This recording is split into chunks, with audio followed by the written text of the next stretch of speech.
नमस्कार दोस्तों, आपके अपने परिवार एमएससी टेक्नो पॉइंट में आप सभी का स्वागत है।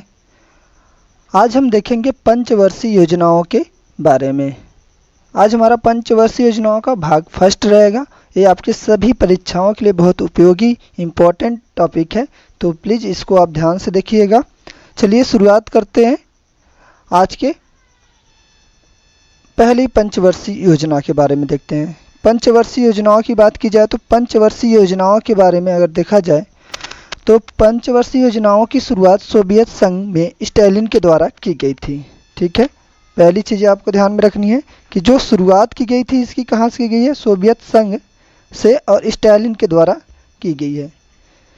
ठीक, आगे बात कर रहे हैं। अगर बात करें भारत में तो पंचवर्षीय योजना की शुरुआत कब से हुई है, तो भारत में पंचवर्षीय योजनाओं की जो शुरुआत हुई है वो 1 अप्रैल 1951 से शुरू हुई है और लगभग 12 पंचवर्षीय योजनाएं भारत में चलाई गई हैं। तो आज हम उसमें पहले पंचवर्षीय योजनाओं के बारे में देखेंगे। ठीक है, तो पहली पंचवर्षीय योजना का जो समय रहा वो कितना रहा, 1 अप्रैल से लेके 31 मार्च तक रहा।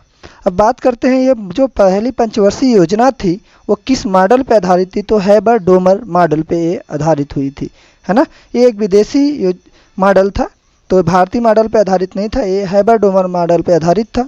इस पंचवर्षीय योजना में कृषि व सिंचाई पर जोर दिया गया। मतलब इसका जो मुख्य उद्देश्य था, है ना, मुख्य उद्देश्य इस योजना का, प्रथम पंचवर्षीय योजना का, वो क्या था, सिंचाई पे और कृषि को बल दिया गया। क्योंकि साधारण सी बात है, भारत जब आज़ाद हुआ उस समय हमारे पास खाने के लिए बहुत दिक्कतें थी, तो जोर हमारा उसी पे दिया गया, कृषि पे और उसकी सिंचाई पे। और इसी के आगे देखा जाए तो इसी पंचवर्षीय योजना में 1952 में सामुदायिक विकास कार्यक्रम की भी स्टार्ट की गई। 1952 में सामुदायिक विकास कार्यक्रम, ये काफ़ी बार पूछा जाता है तो इम्पोर्टेंट है ना। आगे बात किया जाए 1953 में राष्ट्रीय प्रसार सेवा कार्यक्रम की भी शुरुआत की गई, इसी में चलाया गया। पहली पंचवर्षीय योजना का ही हिस्सा रहा आपका 1953 में राष्ट्रीय प्रसार सेवा कार्यक्रम की शुरुआत की गई। चलिए आगे देखते हैं।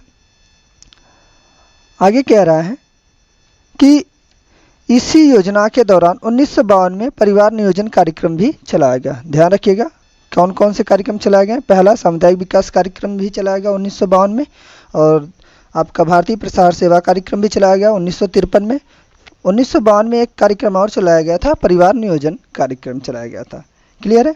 और चूंकि बात हुई कि ये जो योजना थी कृषि के विकास के लिए और सिंचाई पे ध्यान दिया गया था, तो इसको ध्यान में रखते हुए इसी पंचवर्षीय योजनाओं में हमारी 3 बांधों का निर्माण किया गया, है ना। भाखड़ा नांगल बांध का निर्माण किया गया, जो कहाँ पे है, पंजाब में है, सतलज नदी पे बना हुआ है। ठीक है, भारत का सबसे बड़ा बांध है भाखड़ा नांगल बांध।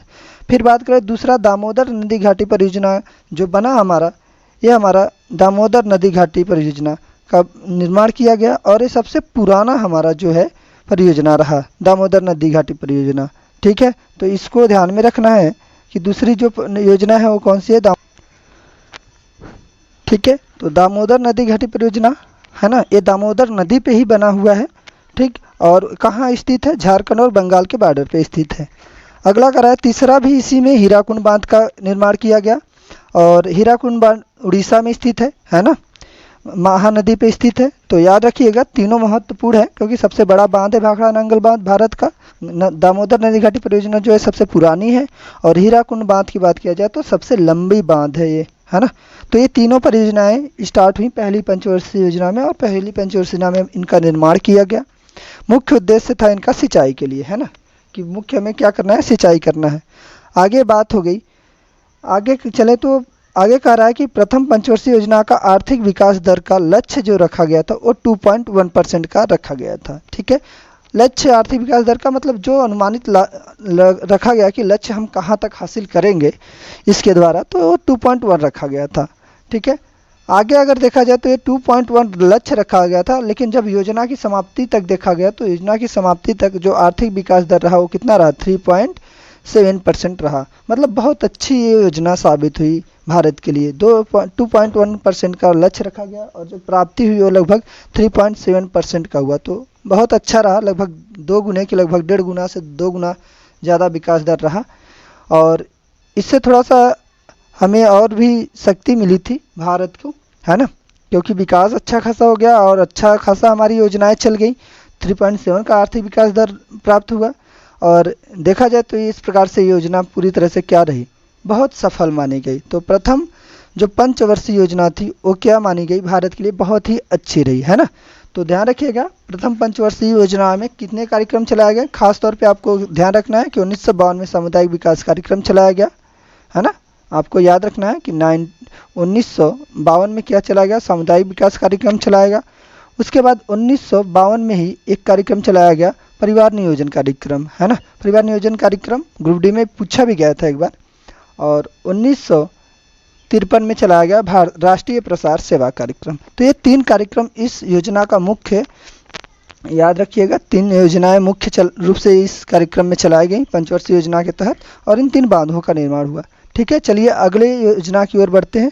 अगली पंचवर्षीय योजना द्वितीय पंचवर्षीय योजना की बात कर लिया जाए तो द्वितीय पंचवर्षीय योजना की जो अगर डेट देखा जाए तो सेकेंड पंचवर्षीय योजना, या इसको बोलते हैं सेकेंड 5 ईयर प्लान, जो है वो 1 अप्रैल 1956 से कब तक चला, मार्च 1961 तक चला। ठीक है, ये जो योजना थी ये भी पीसी महालनोबिस मॉडल पर आधारित थी, और ये भी एक क्या थी, विदेशी मॉडल थी, है ना। अभी तक भारतीय मॉडल की कोई योजनाएं नहीं चलाई गई।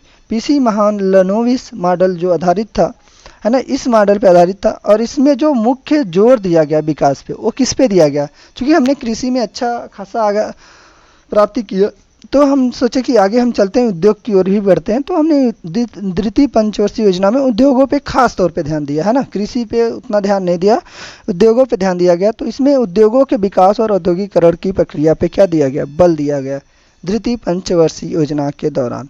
ठीक है, और इसका 1956 में इसी पंचवर्षीय योजना में ही हमारा क्या हुआ, पंचायती राज का भी शुभारंभ किया गया था, है ना। पंचायती राज का जो शुभारंभ हुआ था इसी पंचवर्षीय योजना में हुआ था 1956 में। आपको पता है कि बलवंत राय मेहता समिति 1957 में गठन हुई थी, है ना। तो जो शुरुआत की बात की जाए तो 56 में ही हो चुका था, लेकिन वहाँ से बलवंत राय मेहता समिति से उस पर बात होनी शुरू हो गई थी। तो पंचायती राज का जो शुभारंभ हुआ था वो कहाँ हुआ था, 1956 में, याद रखिएगा इसको। बात करें तो इसी पंचवर्षीय योजना में 3 इस्पात संयंत्र भी स्थापित किए गए, क्योंकि हमने उद्योगों पर जोर दिया था तो उद्योगों का विकास करना था। तो 3 इस्पात संयंत्र स्थापित किए। पहला जो किया गया राउरकेला इस्पात संयंत्र स्थापित किया गया उड़ीसा में, है ना, और इसको जर्मनी की सहायता से स्थापित किया गया था। फिर उसके बाद भिलाई छत्तीसगढ़ में किया गया, सोवियत संघ की सहायता से स्थापित किया गया ये आपका। फिर तीसरा जो दुर्गापुर लौह इस्पात संयंत्र स्थापित किया गया पश्चिम बंगाल में, है ना, ब्रिटेन की सहायता से इसको भी किया गया था। पूरे 4 किए गए थे, लेकिन हमारा एक जो था, है ना, जो बोकारो है वो तीसरी पंचवर्षीय योजना में बनी थी। तो यहाँ पे बात ध्यान में रखिएगा कि दूसरी पंचवर्षीय योजना में केवल 3 ही इस्पात संयंत्र लगाए गए थे, तो चौथा नहीं लगा था, है ना। तो ये बातों को खासतौर पे आप ध्यान रखिएगा कि जो दुर्गापुर है, भिलाई है और राउरकेला है, ये 3 ही जो थे इस्पात संयंत्र दूसरी पंचवर्षीय योजना में स्थापित हुए थे। ठीक, चलिए आगे की ओर चलते हैं। आगे क्या कर रहा है कि इसी पंचवर्षीय योजनाओं में, है ना, आपका जो ये पंचवर्षीय योजना रहा दूसरी, इसी पंचवर्षीय योजना में इंटीग्रल कोच फैक्ट्री कपूरथला, है ना, ये भी पूछा जाता है कि इंटीग्रल कोच फैक्ट्री कहाँ स्थित है, तो ये कपूरथला में स्थित है। कपूरथला कहाँ आपका पड़ता है, पंजाब में पड़ता है। ठीक है, तो इंटीग्रल कोच फैक्ट्री की भी स्थापना हुई। इंटीग्रल कोच फैक्ट्री का मतलब जहाँ पे जो रेलवे है, रेलवे की जो कोच होती है, बोगियाँ होती हैं, उनका निर्माण किया जाता है।